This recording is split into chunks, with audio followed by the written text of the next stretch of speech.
Hello everyone, and welcome to Vlinkoz channel. In today's video I will guide you through resolving the "you do not have permission to view this object security properties" error. And now, let's get started.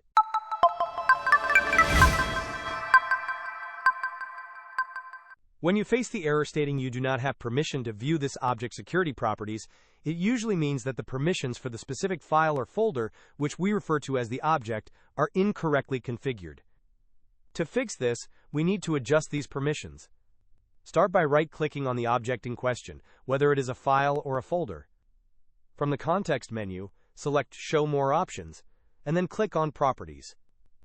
In the Properties window, navigate to the Security tab. Here, you will see a list of accounts. Select the account for which you are experiencing the access issue.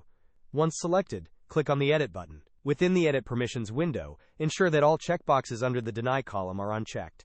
Simultaneously, verify that all relevant permissions under the Allow column are checked.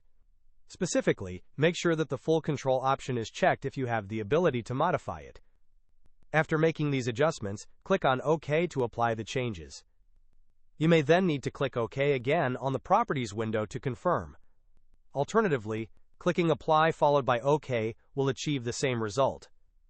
Hope this was helpful. Don't forget to like and subscribe if you enjoyed. As always, thanks for watching, and I will see you in the next video.